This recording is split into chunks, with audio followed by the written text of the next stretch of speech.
ఏంది నువ్వు గంట అయింది ఇక్కడ కూర్చొని నేను మీ జన్మలో ఏ రోజున 2 కర్రీస్ చేసి పెట్టారా పిల్లలకు? మధ్యాహ్నం కార్డు పెట్టాలి, ఏ రోజున కార్డు పెట్టినారా? వీక్లీ 6 గుడ్లు ఇవ్వాలా, గుడ్లు ఎందుకు పెట్టడం లేదు? ఎంతమందికి ఇస్తాను పైదాకా లంచాలు? చెబుతామే అసలు ఇది ఏజ్ డబ్బులు కలుపు ఫోను ఏమి ఎంత లంచాలు గుంజుతాను అందరి దగ్గర? ఏంది ఇప్పుడు నేను post matric SC Saibaba temple పక్కన ఉన్న గర్ల్స్ హాస్టల్లో 175 గ్రాములు చికెన్ ఇవ్వాల్సింది 67 గ్రాములు ఇస్తున్నారు. 2 కర్రీస్ పెట్టాల్సింది 1 కర్రీ పెడతా ఉన్నారు. గాడిదలు వేస్తా ఉన్నావు నువ్వు? ఏం చేస్తా ఉన్నావు అమ్మా? ఎంత డబ్బులు తీసుకుపోతావు ఈ నుంచి? నువ్వు కడుపుకు అన్నం తింటానో ఇంకేమన్నా తింటానో? నువ్వు ఏం చేయకుండా ఏం చేస్తావు నువ్వు? నీ అబ్జర్వేషన్ ఏంది అసలు? ఏంది నీ అబ్జర్వేషన్? 3 గుడ్లు ఇస్తా ఉన్నారు, పొద్దున్న పాలు ఇవ్వడం లేదు, మధ్యాహ్నం కర్డ్ ఇవ్వడం లేదు, 2 కర్రీస్ పెట్టాల్సింది 1 కర్రీ పెడుతున్నారు.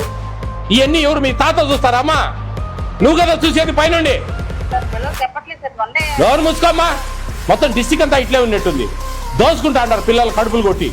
సస్పెన్షన్ వస్తుంది సాయంత్రానికి, ఉండు రెడీగాను. సారీ నాకెందుకు? నేను వచ్చినప్పుడు నువ్వేం నాకు సారీ చెప్పేది?